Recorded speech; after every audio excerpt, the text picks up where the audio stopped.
আসসালামু আলাইকুম সুপ্রিয় দর্শক, কৃষি উদ্যোক্তা ও কৃষি প্রেমিক ভাই বোনদের আসসালামু আলাইকুম। ইউটিউব চ্যানেল হাঁসের কামার পক্ষ থেকে আমি মোহাম্মদ রাফি আহমেদ। দর্শক, আজকে আপনাদের সাথে আলোচনা করব রানিং ডিম পাড়া হাঁসের ডিম উৎপন্ন হঠাৎ করে কেন কমে যায় এবং ডিম উৎপন্ন কমে যাওয়ার কারণটা কি।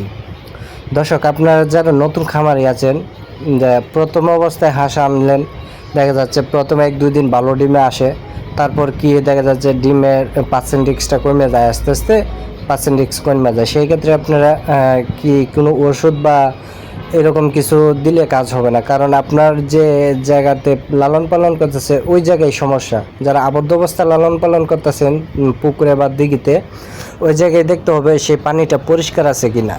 সবসময় পানিটা পরিষ্কার থাকতে হবে এবং সূর্যের তাপে যাতে পানিটা গরম না হয়ে যায়। পানিটা যদি গরম হয়, যে হাঁসের ভিতরে যে একটা ডিমের জালি সৃষ্টি হয়, এই পানির গরমের কারণে সেই জালিসটা গলে যাওয়ার সম্ভাবনা থাকতে পারে। সে একমাত্র কারণ হইতে পারে হাঁসের ডিম কমানোর। আর যারা উন্মুক্ত অবস্থায় লালন পালন করতেছেন, তারা ভাবতেছেন যে আমার হাঁসের তো মাটি খাবার দাবার খাওয়াইতেছি বা মাটি আমরা খাওয়া দাওয়া করতেছি, হাঁসের ঠিকমতো পেট ভরতেছে না, সেই ক্ষেত্রে আপনাদের কোনো খেয়াল থাকে না।